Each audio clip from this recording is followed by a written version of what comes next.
Howdy, I'm Martine with Mosaic Creative Designs. I create so you don't have to. I also empower so that you can do. And I wanted to create this short video for the instructional designers out there who are trying to figure out how you can use Canva in your work as an ID. And so this is one of the things I've been putting together in courses to help streamline some of the visual aspects.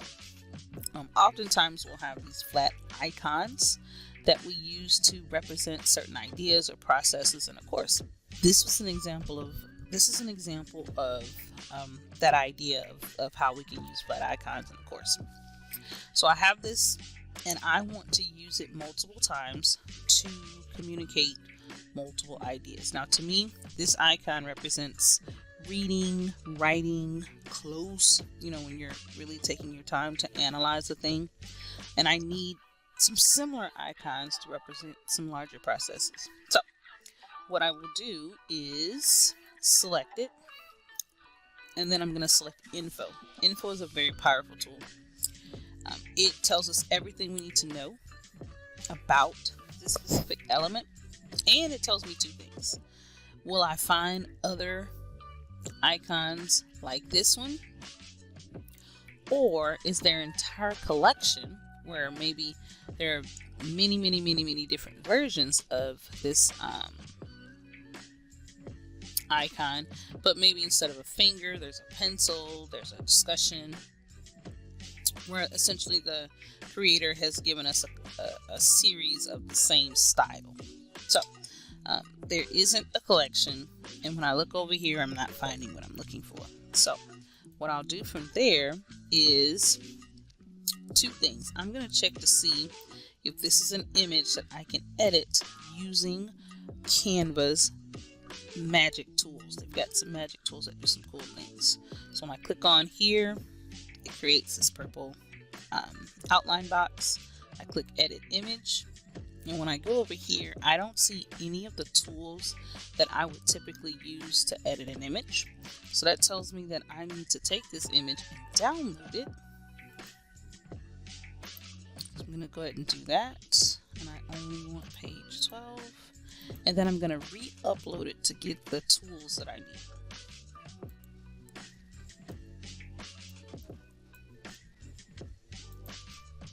Alright, so now this has been uploaded as an image.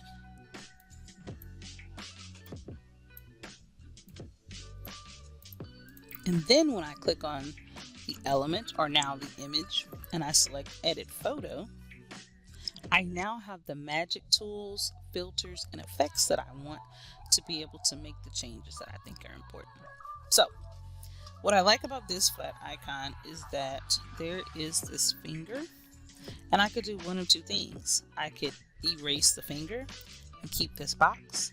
I can also erase the book we have here and then keep the finger. So I'm going to show you how I do that. There's a new tool that just came out this year. It's called Magic Edit. And so the first thing I'm going to do is I just want to remove, actually let me go back. Let's duplicate, because I know I'm going to use this again. Alright, so let's duplicate that. Make sure I have an additional copy. Okay, click edit photo. I'm going to use my magic eraser. Magic eraser does just what it says it's going to do. It erases anything that you want erased from a document. I'm going to go ahead and erase that. And because these are black and white, like very basic vector, it actually erases really well. I'm going to go and take that back, so that looks great. So now I can put any symbol I want here to communicate the processes that are important to me. And remember, I made a copy, so I actually do want that pointing finger. So again, I'm going to hit edit photo, and I'm going to do the opposite. And now I'm going to erase the book. And again, this is what I like about these flat icons. It's really easy to erase. Everything's not going to always be as, and you can see now I'm having to do a few more passes because I'm covering a larger area, and that's okay. Alright, so now I've got two different icons that I can use in two different ways. So I've got my original icon with my book, and now I have my finger. And those two things can work together if I need them to.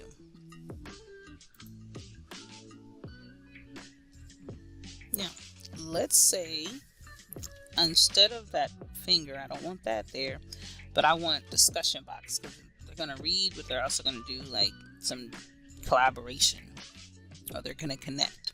So I'm going to go back to my search elements, and I'm going to look for a flat icon. I'm going to type flat icon, and I'm going to type collaborate.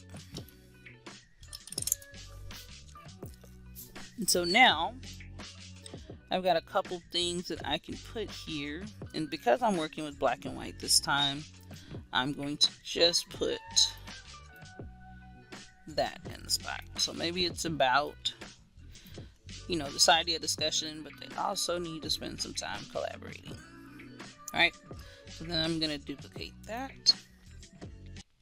And instead of collaboration, maybe it's about time.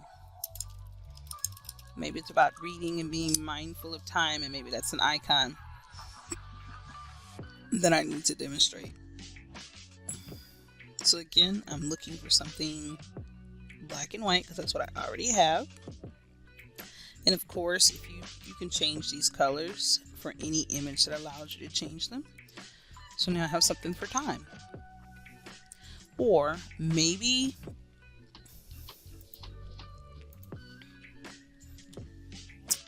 I want to focus on the fact that their accuracy. So maybe it's about being accurate and doing those checks. So I'm going to do a flat icon, and I'm going to also write the word check. And maybe since checking for accuracy is super important, so I actually want that to be in color. So then I'll put my check mark here. Right, so maybe the concept is about having that check. So I do want it to be in color because I want it to grab their attention. So what this does is it gives me a set of images or icons that, you know, definitely look similar, but can communicate multiple ideas.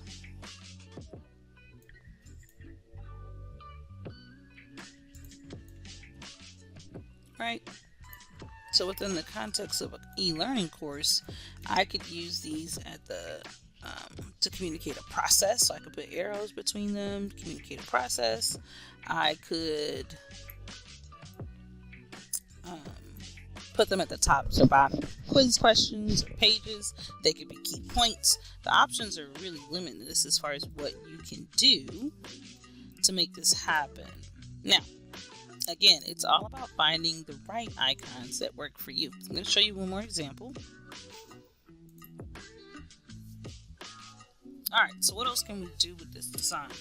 So I went and found this other flat icon, and I like that it had, let me show you what it's called. It's called clicking hand outline icon, and I love it because now I can communicate this idea that maybe throughout my course, this is the one we're going to discuss, this is the one we're selecting, right? And this is real easy to put together. I just have this white box. I'm going to layer that on top. We're good to go. And then throughout the course, I could duplicate and then change where the selections are being made. Another way of looking at this is maybe I want it to communicate the idea that they need to make multiple selections throughout their process, which could look something like this, right? As always, you can change the colors as they fit your need, but you get the idea. This one again was easy to put together. This was just a matter of taking this one image and then cropping it down to fit my needs. And in order to crop this down, I would download it as an image and then begin to place it where I needed it. to give the effect of making multiple decisions. There we go. So, these are just a few very simple ways you can use this tool to